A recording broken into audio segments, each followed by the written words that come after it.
excuse me, I did not know how this is all going to play out, so just some of this is going to be repetitive. If you have questions, feel free to ask them. It's an awfully small group, so just fire away and make this as dynamic as we want.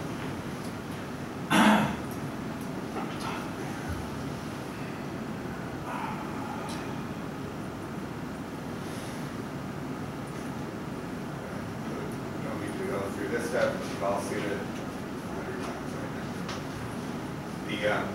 The only thing I want to say about, as we kind of go through the business model, there are many, many levels to it. But the important one is the customer, very, very bottom. I want to talk about that, but also before I get there, I want to talk a little bit about some of the other issues that have come up. It's important to remember this is what we did for Haiti.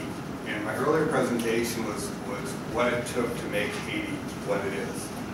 And our expectation would be that same level of work and effort needs to go into each additional country. You know, while the philosophies and concepts here are replicable, each country is unique.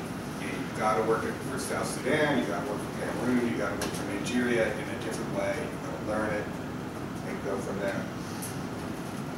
At the very base level with our home customers, these kits I mentioned earlier are revenue generating kits. They're not just a sinkhole for cash.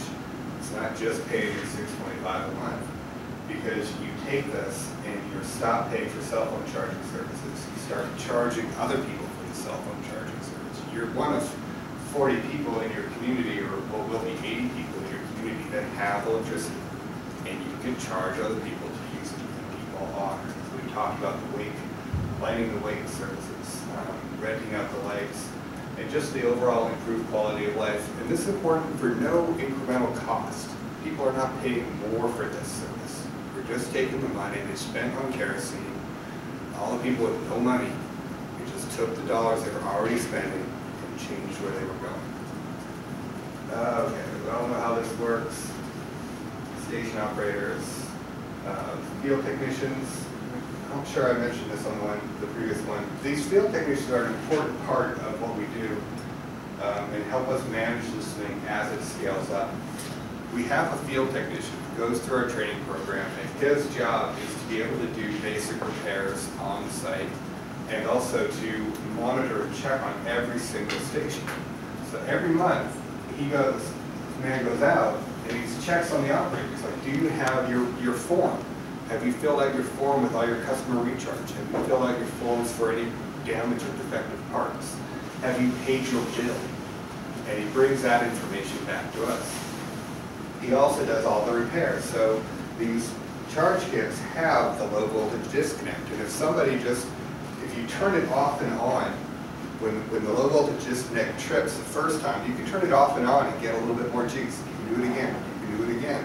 Do that enough times and you deplete the battery completely, and guess what? It won't recharge anymore. The charge got so low, the LVD is no longer operative, and you have to actually take it apart, short circuit the LVD, and start it up again. We like that inefficiency. That's a positive thing, because what happens is the first time somebody does that to their kit, they bring it back for recharging, it doesn't work. Guess what? They don't have power till the field technician gets out there again. They don't do it again. There's a lot of inefficiencies that are built into this model that are either intentional or accidental, and we're real happy about it. This would be one of them. Well, how many technicians would you scale 25 units? We run 25 field. Each technician is responsible for approximately 25 units. It depends on the field density. Now, basically you're sending one field technician into one region, generally, for a couple days. So if you might have like in Marmalade, right now we've got one unit in 6 regions. So basically, the field tech gets paid to go out. Just 2 field techs, right? 2 field technicians. And then we're going to add a third with St. Mark with those 9 units. But like, St. Mark will have its own field technician, and that one guy will service all 9 units. It's only going to take him a couple days to do it. Ideally, if you have a concentrated area, you can have one person to get 25. Yeah. Actually, if they're really concentrated enough, one field technician can do like 5 a day. So it doesn't take a lot of time, assuming there's not a lot of repairs. So that generally it's sort of.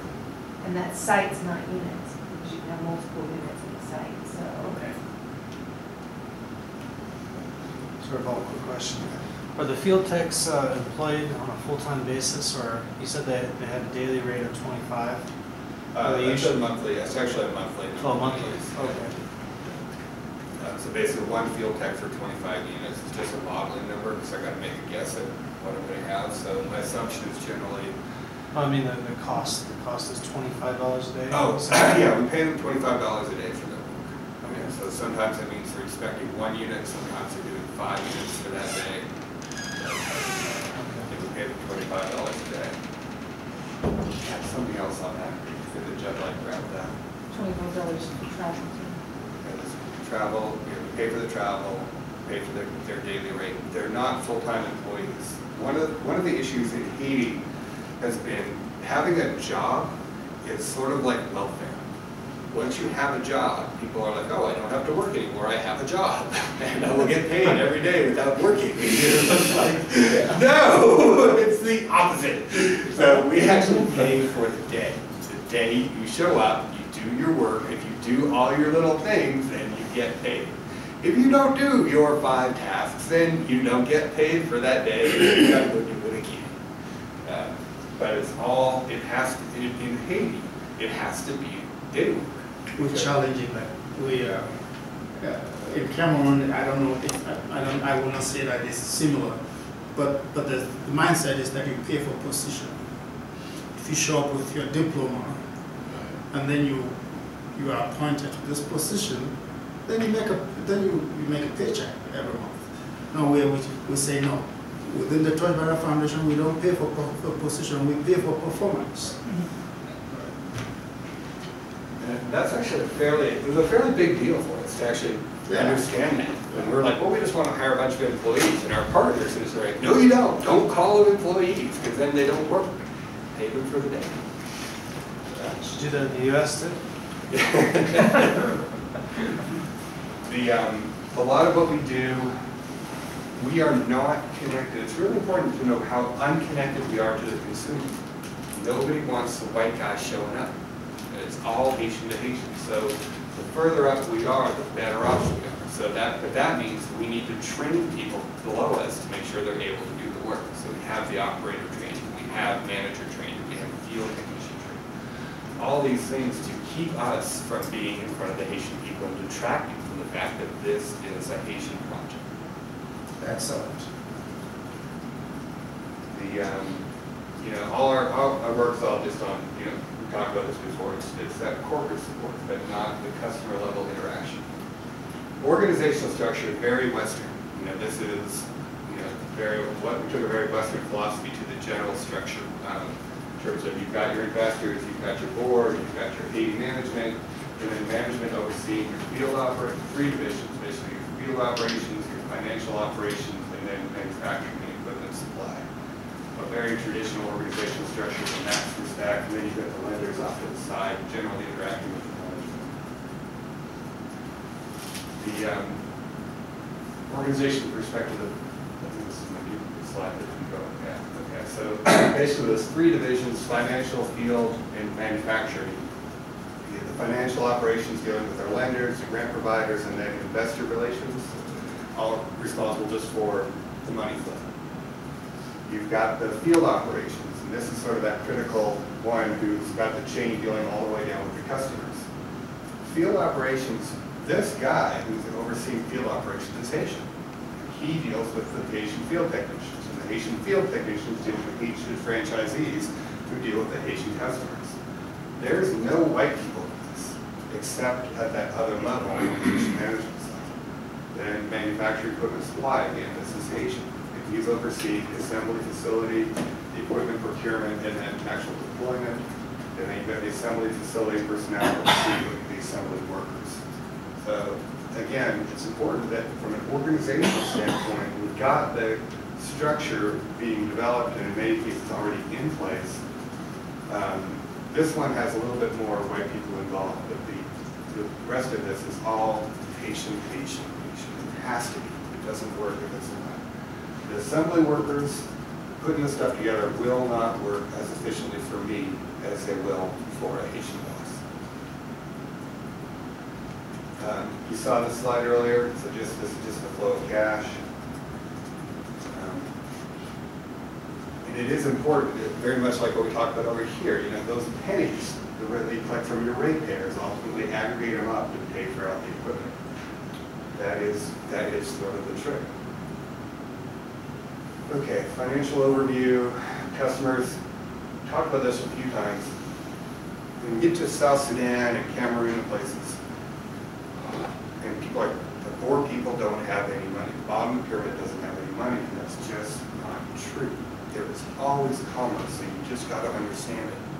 Make the trips to the villages. Understand, are they paying with goats or eggs or services? What are they doing? Because right now in Haiti, people are paying more for less already.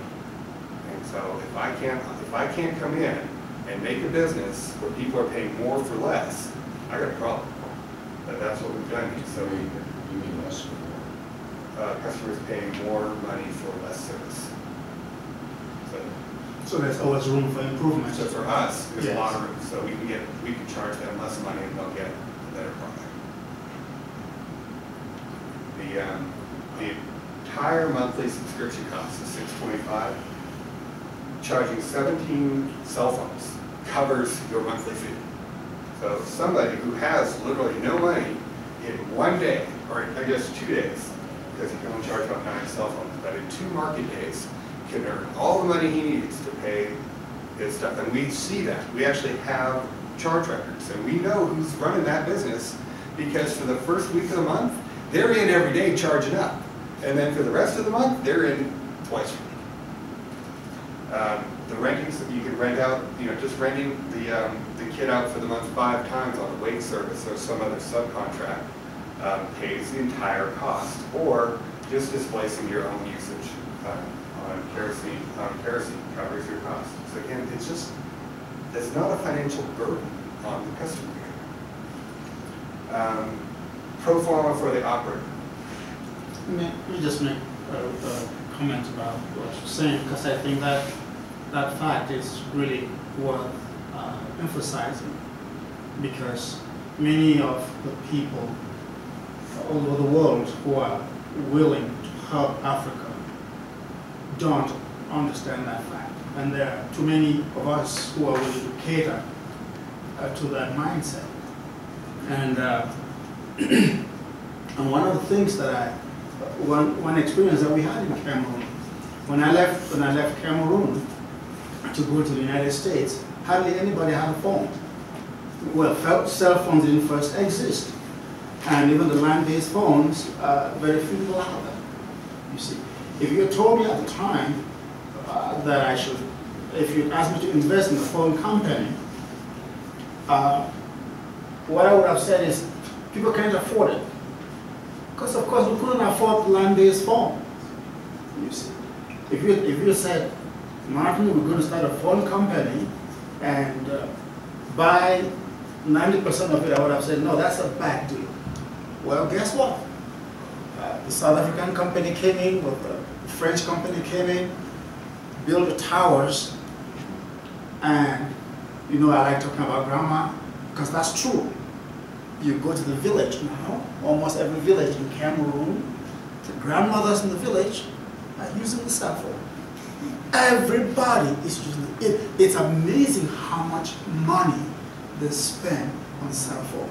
But if you'd asked me to do that, I would have said, the people don't have any money to spend on this thing. So I appreciate that you say that. And it's funny actually, because in Haiti it's the same, right? There's no landlines, but everybody's got a cell phone. But they have no money to buy minutes, so I don't know how that worked out. Of course I do. When we started showing this to different people in San Etienne in particular, we brought in a group of 12 potential operators, and they were just like, this is going to take off like Digicel, which is a cell phone company. They're like, it's just that powerful and that life-changing. For the operators, this is the kind of a financial performer for what it looks like for an operator. Most will have 1 unit. I've got it up to 5, but no, but we're not really expecting anybody to have more than 3. But just that one unit, you know, you're generating with 83 home kits, you're generating $520 a month just on your subscriptions. With the side plug, we are adding the a 24-volt DC plug to the new units to allow them to operate a cooler or some other service. It'll tap half the batteries, so 2 of the batteries it'll be possible for him to tap 2 of the batteries. The other 2 he won't be able to tap for that power. But just as a way to manage it a little bit, but mostly the usage of power from the station batteries for that side business will be governed by the community. That operator, if he sucks all the juice out of the batteries and all of a sudden his home customers can't charge their battery kits, you don't want to be that operator, right? He will not make that mistake more than once. And just sort of a rough, you know, the franchise fee is $300 a month on this model. Just a guess on the side business cost would be about $50. And so he's earning, with a single unit, he's making $350 a month. Really, really good money. He's very happy. And it's not a huge amount, or that's his expenses, $350. So his net income is $270. But that's still excellent, excellent money for these guys. You start adding 2 or 3 units, you get up to $810. You start running into that issue we were talking about before of too much wealth concentration. You know, somebody making upwards of $800 a month. You know, the CEOs of significant companies within Haiti make $4,000 a month. So you can't have your operator, your franchisee, making somewhere close to that. It upsets the balance too much. But once you get up 2 or 3, we think we're okay, but fine. Sirona, Haiti. So this is a for-profit venture. It has to repay debt, has to repay venture capital that's put into it. This pro forma is based on a $10 million funding model. We have a $10 million, a $20 million, and a $40 million model. To reach 1 million people, you need to run at the 20 million level in 5 years. But this one is just $10 million with all free cash reinvested back in additional equipment. So you're generating the first 12 months, you know, 1.2 million, 2.7, 3, 3.7. You see a big jump because in year 1 and year 2, you spend all your money. You give me $10 million today, it's going to take me about 2 years to spend it. I'm going to spend it like there's no tomorrow. I'm going to spend it as fast as Ray spends that. And then after that, you're just adding units based on your free cash. Cost of goods sold is really, this does not include depreciation on the assets. This is just my estimated cost of maintenance from a personnel cost and from an equipment cost, giving us the gross net income numbers, the earnings before interest, taxes, depreciation, and amortization. The EBITDA numbers are all really good. So even, you know, $600,000 in the first year, 587 is pretty good. Net income, you have significant losses from once you factor in depreciation and stuff, you start paying interest, you start losing money in the first year, but that tapers off fairly quickly. Bottom number shows the amount of capital we end up investing in equipment over the course of this period of time. So you can see the big chunk, 9 million plus in the first year, and then after that, it's sort of, you got a dip in the second year. By the third year, you're starting to generate a significant amount of free cash, and so you have to into additional equipment. Well, is your battery replacement and recycle captured investment? Battery replacement and recycling is not captured here because the batteries are they're factored into an estimated COGS number, just because it's just a percentage of capital equipment to deploy it. But failure modes aren't really expected to start until about year 6. Overall impact summary. This is actually my favorite slide. Going through what effect does this particular one is a $20 million investment. So what's the impact of the $20 million program on Haiti? Over the course of 5 years, you end up with 630 franchises. At 3 units per franchise, that's over almost 2,000 units deployed, 157,000 homes receiving electricity. That's almost 1 million people, 945,000 people receiving electricity within 5 years. Job creation. 630 jobs for the operators, about 32 field technicians, manufacturing support jobs, and then in-country management. Total of 686 jobs created. Well, that's direct jobs, that's not even a multiplier effect. That's just direct jobs. But it's probably 6,000. Yeah, I don't know what the multiplier is in Haiti, but it's going to be pretty powerful, right? Yeah. But then you have actual direct jobs. The social impact of the social value, this was calculated just on the cost savings. So we didn't try to put a value on increased study time, increased quality of life. This was just, you're spending $10.50 a month right now on kerosene, candles, and cell phone charging. You're now paying $6.25 a month for that. The spread is worth, by the end of the year, $7.8 million, $7.9 million, just on that savings alone. Company payroll running at almost $750,000. Franchisee net income. So all our franchisees out there, $5 million a year in net income. And over the course of year 5, it's $2 million invested, but cumulatively it is a lot more than that. The total 5-year impact of the program, a $20 million investment, 5-year economic impact is $80 million and $160 million in So What funding model is this? Because you show a really rapid start in year 1, so that measures. they all have rapid starts in year 1 because this is a $20 million model. So basically, the assumption is if you had $20 million in debt to work with in year 1, basically what happens is you produce 80 units a month until you run out of money, and then after that it drops off until you're just increasing units with your free cash.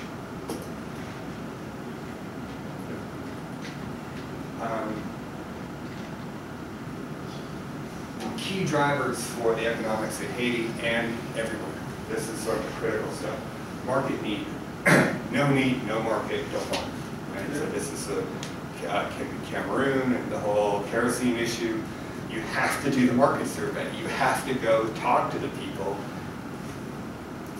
directly, not World Bank studies, you have to go to the village you think you want to serve and talk to them. What do they need? What do they want? Do they want a product like this? Do they want a different product? Do you even have a product at all that they'd be interested in? If they don't, go somewhere else because there's somewhere else to watch. Exactly. Customer ability and willingness to pay. Ability is actually more vague than you might imagine because people don't have money, never have money. I don't have money. It's, but they are spending money. The question is, so if they are spending money, how much money are they spending? And that's actually your metric for do they have an ability. Willingness is another thing. You know, even though they have the ability to pay, are they really willing to part with the dollars? This has 2 issues. One's a normal commercial. This is what we deal with in America. Do I really want to part with my dollar for that Starbucks, grande cappuccino?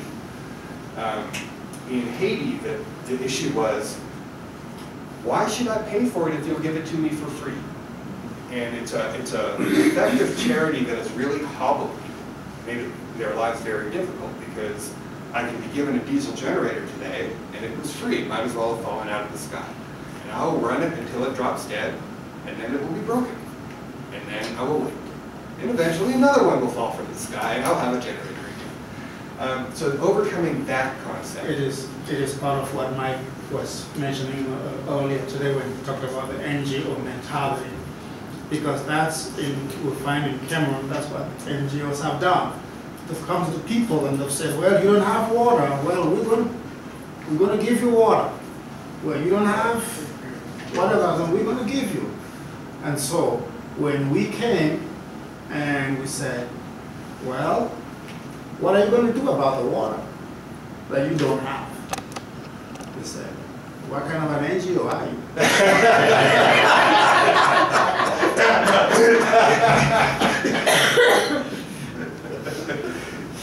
You run into that once or twice, right?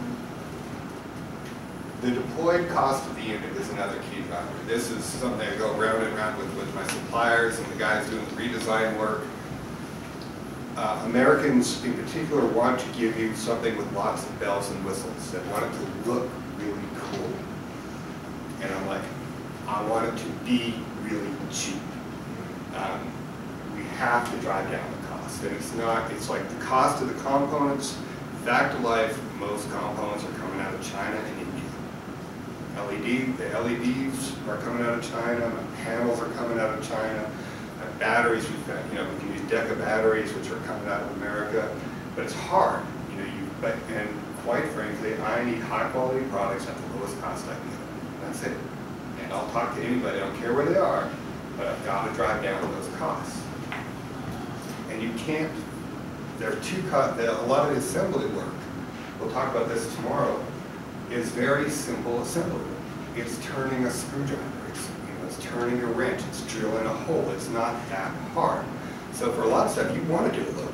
If I can import a full container of solar panels and a full container of batteries and a full container of charge controllers and have somebody in Cameroon or South Africa or Nigeria actually put all the pieces together, I save a lot of money. And you're employing a lot of people. And you employ a lot of people. And educating. We have friends in the U.S. that wanted to donate chairs for handicapped people. Okay. And I'm part of the rough thing has been, well, they wanted to manufacture these chairs in the United States and ship them to Cameroon. And I've been telling them now for years, we better figure out how we could make those chairs in Cameroon. And it is so important that we sometimes hold the line on that and say, yeah, I know you could make those chairs in the United States and we can ship them to Cameroon, but if we could possibly make those chairs in Cameroon, please let's make them in Cameroon. There's the stuff we cannot make in Cameroon, so we will ship them from wherever, China, US. But if we could possibly make it locally, let's do that.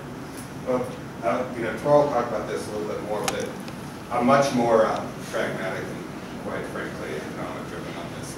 And I go round and around with different people on this. If the economics don't work, there's no programs that don't work. That's it. So if it means that I'm making stuff in China, that's where I'm making it, because that means the project exists. And functionally, there's just simply a balance. How much does it cost me to purchase the unit, assemble it, and ship it? And what's the cheapest point to do all this? For some things, it's cheaper to buy all the components and ship them here and assemble them here. For other ones, it's cheaper to buy the components in China, assemble them in China, and ship them assembled. And you just do that, you do that math and walk away. And there are some things you don't even have the skill set locally to make them, so you have to necessarily make them abroad. Right. But I will come back, I'm Karen. And I don't mean to be mean or anything, and I'm the mean one in the relationship, she's the nice one. Because I just don't care. It's like, I want jobs, I want to create jobs, but I want to create the right jobs. I'm not going to create a job that doesn't make sense just because we want, and I deal with, America's a huge push for American jobs. We have a whole crew who just bangs on me every week. Why aren't you doing this in Long Island? Why aren't you doing this here? Why aren't you doing this here? And I'm like, because you charge me too much money. I love American jobs. I want Americans to have jobs. Of course I want Americans to have jobs. But I'm not going to pay you $10,000 to put this thing together and then pay $5,000 to ship it. I don't care. I need it to work economically. And there's just a simple math that is very simply cost of acquiring goods, cost of shipping the goods, and cost of assembling the goods. And you optimize those three, and that's it. Equipment monitoring and maintenance costs are huge. Like with our current situation, we're all economically sustainable right now, but there's no free cash generated by the 6 units because they're too spread out. So some cases I'm paying $100 for the guy to make the trip because I got to pay him for the day to make the trip and the day back, and I got to pay him for the day that he's in the place doing it. It might be only $100 because he goes out, does the inspection, comes back, but it's 2 days instead of 1 day. What should be a $25 or $50 event becomes a $100 event. There's other ones that are all nicely close together, and for $50 I can have 3 serviced. So that's a critical piece. It's just concentration, but it's a critical economic driver. You can't just spread these things out all over the universe and expect it to work. And cost of capital. That is probably the toughest thing in this business. Social investment does not exist. I don't care how many groups are out there saying we're a social investor. If the only places that have really seen it in action are faith-based organizations. That's it. I've yet to run into a VC who's a social investor who's willing to accept risk-adjusted returns that are not normal VC returns. But I'm not saying, maybe it's too harsh to say they're not out there, but I haven't found them yet, and I've looked pretty hard. But there are faith-based organizations that are willing to look at those, lower risk-adjusted returns. And the truth is, this will support, 5 or 6% cost of debt, and the IRRs are for the equity. They vary a lot depending on how you calculate that, but they're rational. Sort of the 18 to 25% range, but they're not the 50, 60, 80% of the VCs are. So it just doesn't, we don't hit the mark for traditional VC investment. It has to be patient capital, has to be willing to accept lower risk-adjusted returns. And if you don't have that, it doesn't work. Well, what are the challenges you have in monitoring and maintenance? Is it on the trailer side, or is it on the end units? Just the trailer. We haven't really focused a lot on the customer units, because the customers bring them back to the base unit. So if a customer brings the base unit back and it doesn't work, it's just going to stay there until the field tech makes it out to the base unit and does the repairs. We've had a lot of success. I was going nuts because Michelle, there's like 10 units broken in Oncevo. I'm like, what do you mean they're broken? They're broken. I'm like, what does that mean? And then she goes out and she talks to the field technician. He's like, well, I fixed them. I'm like, well, if he fixed them, it wasn't broken. What was the problem? And the problem was actually just the low voltage disconnect switch the battery had been so far decharged, and then the customer was just out of power until he came back. Ray, I don't know if you got this feedback, but when I asked him how he fixed them, he said, I used the book. Because he did go through the manual and he did step by step, and it told him how to fix it, and he's fixed many now. In my house, that's what's called broken. Until Mike shows up.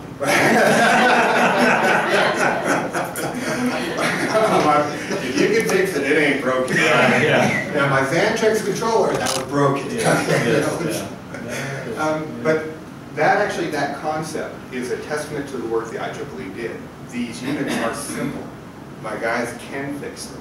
When components fail in the field, when the Xantrex failed in the field, it wasn't about taking the Xantrex apart and trying to fix it. It was about, no, just give me that Xantrex back and I will give you a new one.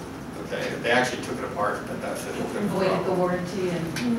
that was like, don't take it apart. Whatever you do, don't take it apart. No, we took it apart.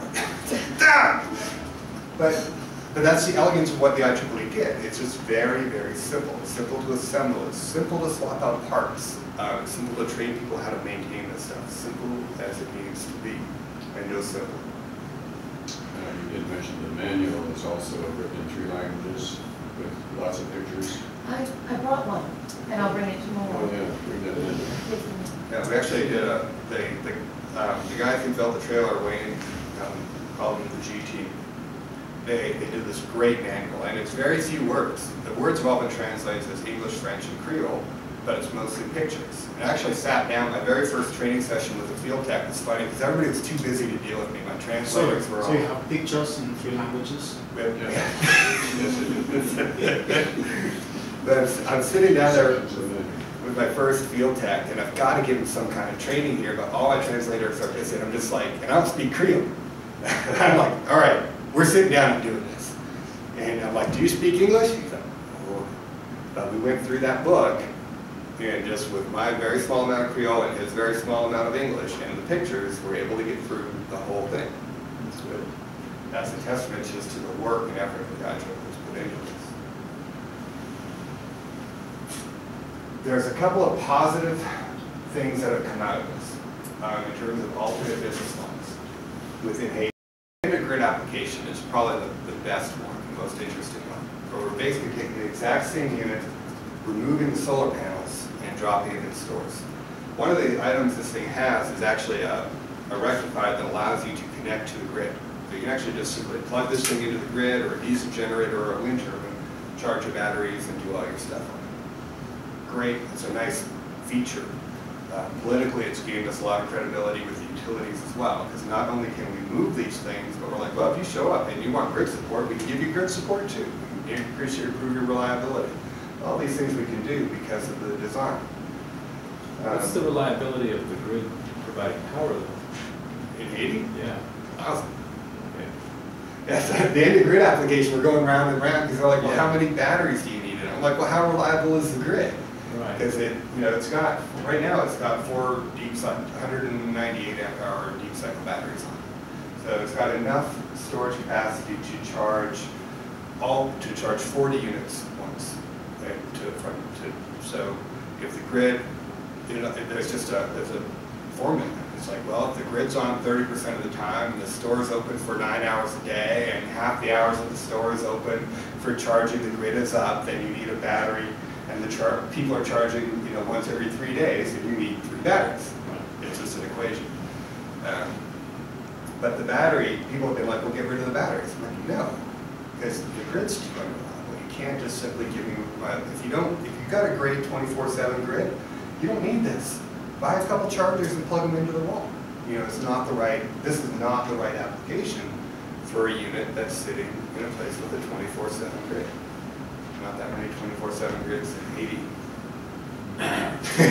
0. If any. Yeah, so that was actually a funny program because we're trying to identify where to put these 10 stores. And Michelle's talking to Haiti, and we're like, well, where's the grid? Tell us where the grid is so we can send our guys up at the end of the grid and put in and identify storefronts. They're like, well, we don't have a grid now. Like, you don't have a grid now? Seriously? So we're like, all right, we call our guy Sonny in Lacourciere. He's like, Sonny, can you drive around and find the places where the grid ends? And that was our grid map.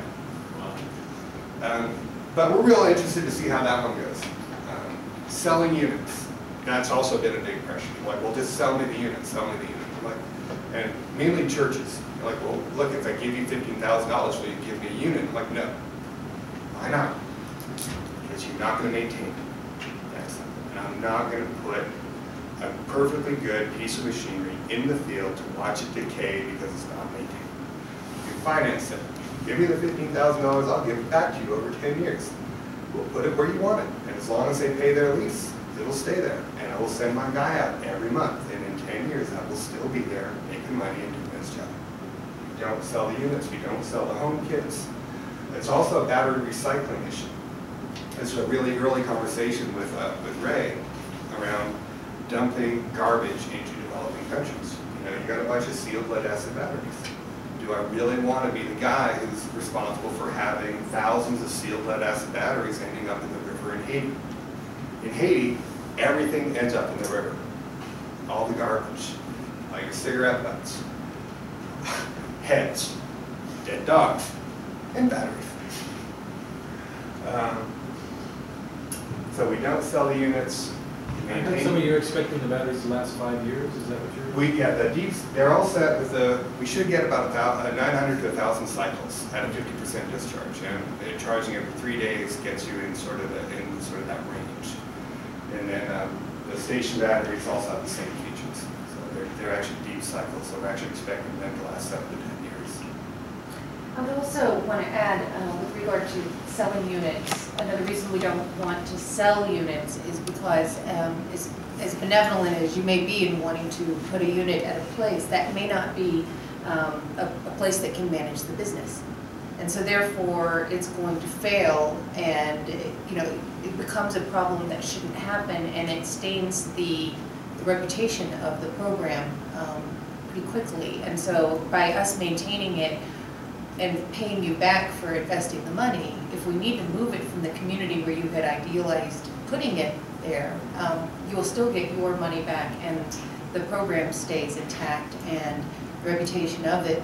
A lot of rural electricity projects suffer because the reputation of the equipment, becomes bad, and then nobody wants those things anymore, and we just don't want that to happen with this program. It's too easy to keep it from being that way by maintaining.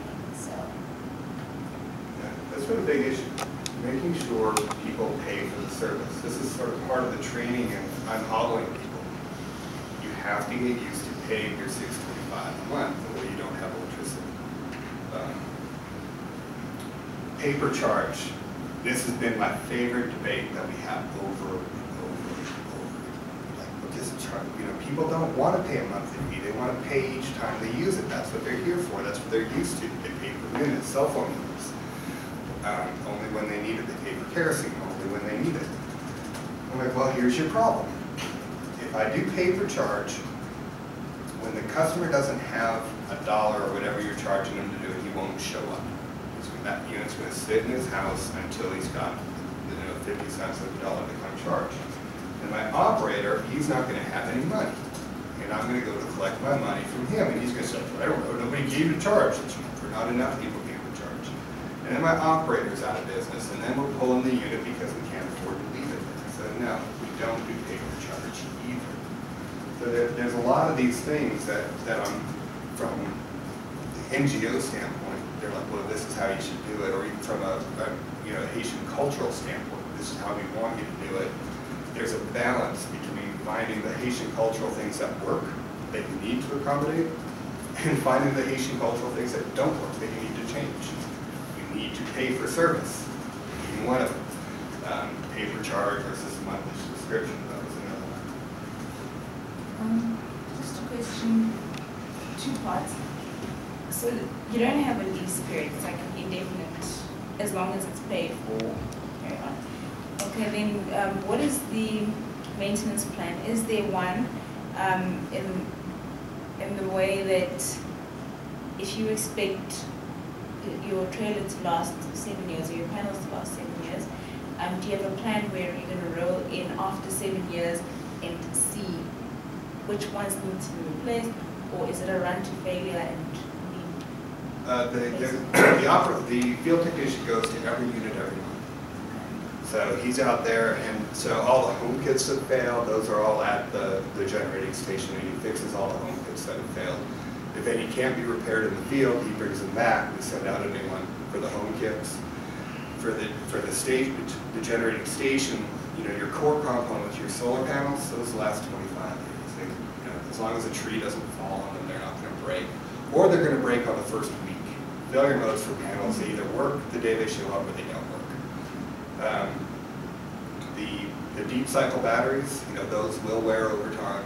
So there'd be a scheduled maintenance plan on those, but also monitoring. At the end of the day, we have the data for performance, and we'll know, all right, we've got a problem. This thing's not holding its charge. We need to go figure out what battery's bad and replace it. The other one are the chargers. There's two sets of chargers. One's the main controller that goes from the panels to the charger to the 4-station batteries. In this case, it's the Xantrex controller. Those have a pretty obvious failure mode. They just stop working. And then it's just you pull it, you pull it. And then there's a bunch of small individual home charging units, just 20 of those. Again, they just stop working, so you go swap them out. So what'll happen is, we've got a 10-year life, just because I had to pick some life to amortize the equipment over. But the truth of the matter is my panels are going to last 20 years. My batteries will last 7 to 10 years. Some of my chargers are going to last 2 years, and some are going to last 10 years. But we do have, because we're there every month, we know what's failing. We know what the swap out is. Do you have any experience with the kerosene vendor or the candle vendor? This is, you're a threat to an established, entrenched market there. There's some personal interest by the kerosene and candle guys to make sure you're not successful. Yep. How are you handling that? Not my problem. That's not, I'm not being flippant. I'm like, look, that's a cultural community issue. The operator is responsible for his community relations. There's nothing I can do. There's no white man philosophy that can be overlaid on this thing that's going to work. You're in the community. You know what to do. If you have a problem with your kerosene vendor because all of a sudden he's not selling kerosene anymore, but we're so far from that, it's just not an issue yet. 40 homes. How are the field technicians and franchise handling it? You don't ask. Don't ask, don't tell. We would have no problem with making a kerosene marketer one of our operators. Right, I- that'd be one way to do it, sure. So Yeah. that just eliminates it Yeah. immediately.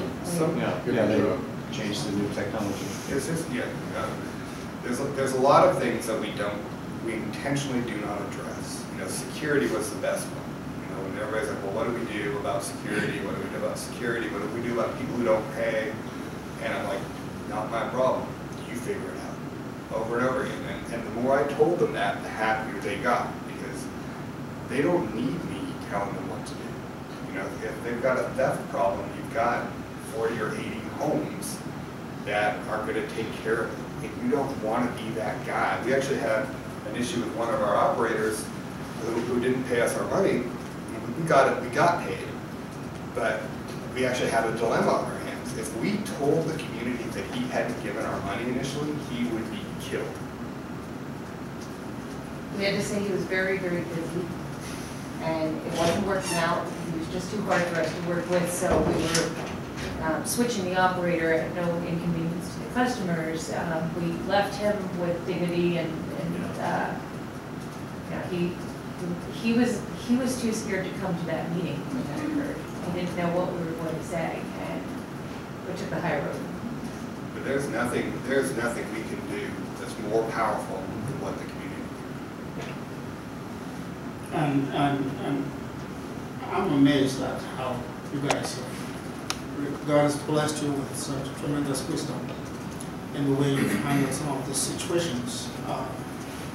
And it's amazing how what seems to be obvious has eluded us for decades, if not longer.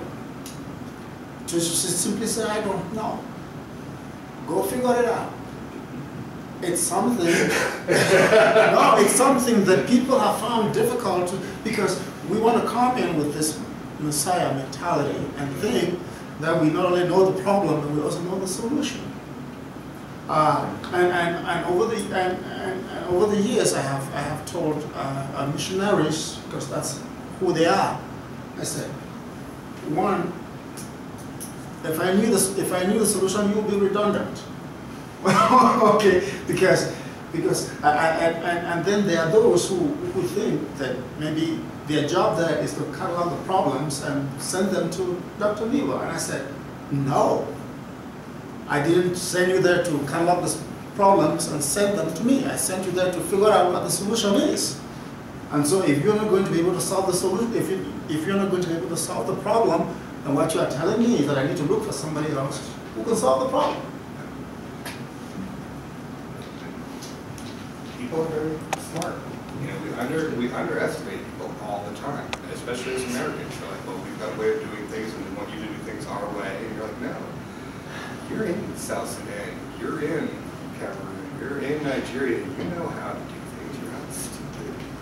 You know, dude, go do it. Go fix it. I think one of the things around security is that's also spawned by, I think, the NGO mentality, where if the NGO is giving something, they want to make sure it's secure, so then they seem to have a vested interest. Whereas if you're enabling a business, person, business owner, to make sure that it's secure, then it's that person's. We saw the most creative solutions. The Saint Etienne unit, the first one we deployed, the owner and his family slept under it until they built the cage that surrounds it. You know, the unit in marble, it is literally surrounded by it's like a solid 10-foot wall. I mean, nobody's walking away with anything in that. So, people are creative. The honorees unit is sitting in his compound. You let them solve their problems. But they've also, because there's also unity of interest, right? We're going to show up and collect our money. So you have to have kept it safe. And your customers all care that it's kept safe. So we're all aligned.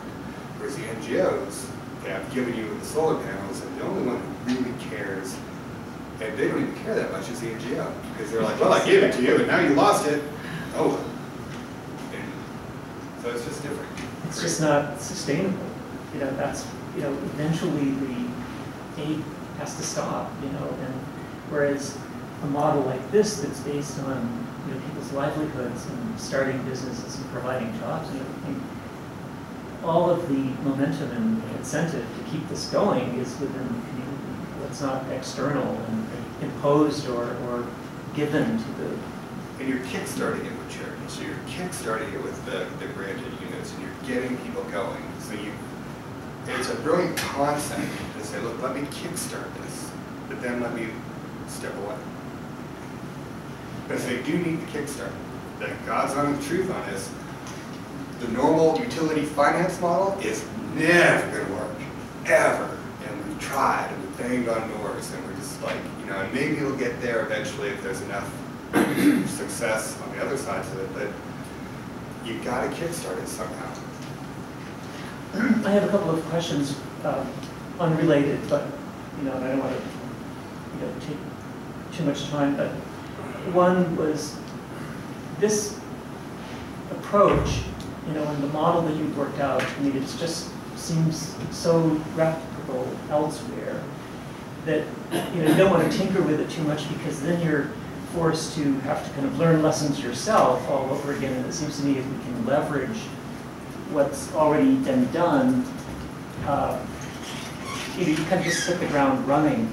However, in a situation where that we're in Mosen, is we're kind of wondering, well, how could this be a component of an energy solution, one component of an energy solution, and perhaps in addition to this service model, we have other, but do you see issues with integrating this with an energy company that is doing other types of sustainable alternative? This is not a silver bullet. This is not the solution. This is a component of a solution. So nothing that you know of in terms of the IEEE partnership requirements or use of the model needs to be exclusive in a certain region. We actually want to integrate with other things. This is a solution. What can be augmented to it? What can it augment? And then even though this solution, this business model is fairly simple, it's replicable it's only replicable to a certain extent. This worked because we do Haiti. We work with Haiti. We work to make it to work for Haiti. And that's huge. And I can't just pick up a Haiti solution and drop it in South Sudan. But there are philosophies and concepts. That's mainly what I'm, and also the whole idea of starting in-country manufacturing and assembly, and supporting a multi-tiered business model. Well, like on the supporting in-country manufacturing, that's sort of part of the process, and we'll talk about this tomorrow when we go through the manufacturing and the startup phase, because the Pilot 1 units, the 6 units, those were 100% fabricated in Long Island and shipped as complete units to Haiti. The second round were partially manufactured in Long Island, final assembly in Haiti, direct procurement of certain things out of China, and then the third round will be direct procurement of the components imported to Haiti and assembled in Haiti. And then what will happen is we'll take those assembled units in Haiti, and when South Sudan goes or Cameroon goes, your first pilot units will come out of that factory. From Haiti, yeah. And then you will start your own process of building your own assembly facility. Right. And that's because it takes a while to assess the local situation and to determine what the manpower is.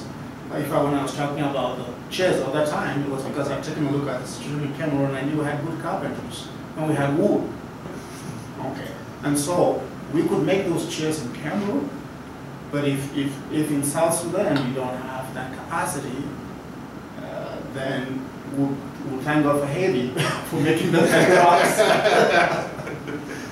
I think the point that's being made is the difference between some universal principles and lessons learned and some relativity, some relative things that can only be answered locally.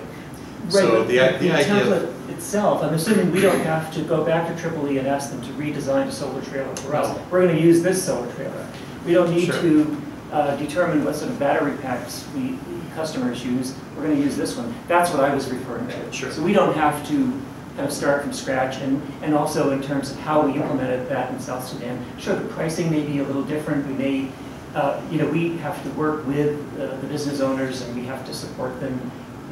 Some of that support will be slightly different from the way you're doing it in Haiti, but at least we're starting with something that we know, what the hardware and what the basic setup is, and then we just have to work with the local. We're getting the advantage of the next model in the series because they've already tweaked it. So it's wonderful that you've gone through the learning curve, and so we're going to get, your third series is probably going to have some refinements again. It will, absolutely. And when they say we're going to make some for South Sudan or for Cameroon, it'll be the fourth, and it'll be tweaked again. So. And it's like you said, there's just the core principles, sustainability, replicable, scalable. Those have to be there. The key economic drivers I pointed out, the market need, the willingness and ability to pay, your cost of operations, those have to be there. Otherwise, there's no point. Are you telling Ray then to hurry up because it won't take as long in Africa as it took? I can't keep up with him. Don't even go there.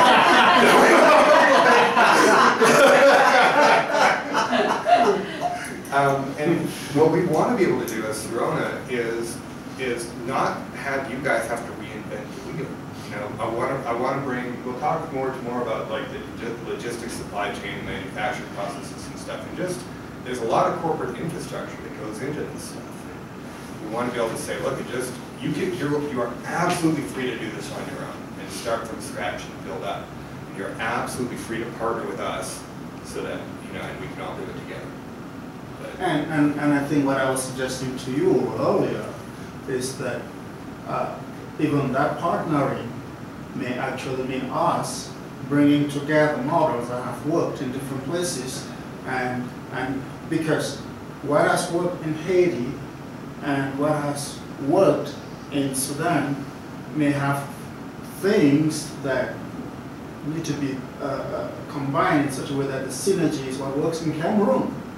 And I think we ought to be open to that possibility. One other thing I would say though, in terms of keeping up with Ray, and for the 1 year or the 2 year thing, I will warn you, it's a 2-year process. It took us 4 in Haiti, and we cut that down to 2. But in terms of just getting out there, building the relationships, because even though you've got relationships in Cameroon and the right relationships, there is just a process of introducing the technology, introducing the concepts, changing mindsets, and this is trip number 1 out of 4 trips. That's it, and it's gonna we'll happily send Michelle back or whoever to do this over and over again, but it's going to take 4 trips to get to that point where you're ready to take the first units. And then you're going to get your first units in the ground, you're going to find out what worked, what didn't work, who worked, which of your operators were successful, which ones weren't, why, so you can pick better operators the next time around, getting your next units in and starting the assembly process. It just takes 2 years. But it's more like a year. It flies. It goes so fast. Because you're really living on 4-month calendars, and it's fast. I can give you one other metric, because the whole business of surveys came up early, but we hadn't done anything yet until in March of 2010, Dan and I were at the Engineers Without Borders conference giving a couple of papers, and Dan had made a lunch date with Paul Foy. So I went to meet Paul, and he had seen the plan, because I'd sent it to him.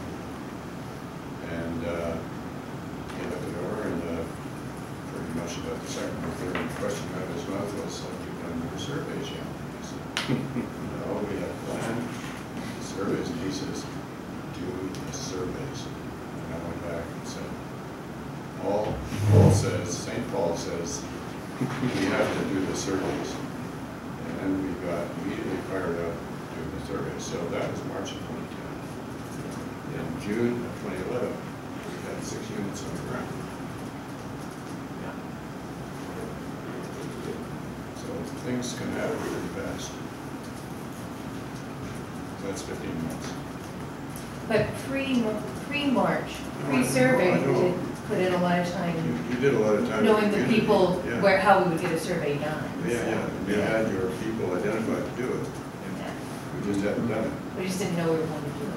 But if we were really, serious about starting, we, talk while we're here, and sort of try to map out a game plan and a schedule and what are the milestones. And I know that's actually part of what Patrick and Ray want to accomplish while we're here, is to say, look, let's put that framework together, at least a framework. And we'll deal with the agreements and stuff and the structuring over time. But let's get a framework down and say, look, here's what you need to do before really that AAA starts doing it. And it seems like the surveys and stuff like that. Everybody and their dog wants to do this. I've yet to find an NGO who's looked at this and said, oh, I don't want to participate in that. It's people like, how do I get one? There's no Haitian person that has seen this who has said, I don't want to do that. You're lining up. But you're like, who do we want working with this? It's like, you got to show me something. You got to, show me you're part of your community. Show me your references. I'm going to send somebody out to your community to talk to people about you. You're going to send me your list of customers. You're going to go tell 100 people that you want to supply electricity. If you can't get off your butt to do that much work, I don't have time for you because I got 20 people behind you that are desperate. We actually have one guy who sent us customer lists. He's like, it's like one of our first communications. He's like, I heard about your program. I'm in this village. Here's my list of 100 people who want service. How do I apply? How do I apply? We had people in country. It was funny. Like Honore was taking deposits from customers like a year, 8 months before the units ever showed up. If people wanted to be first on the list. So, We just had that in St. Mark again. and that's and those are the people you want.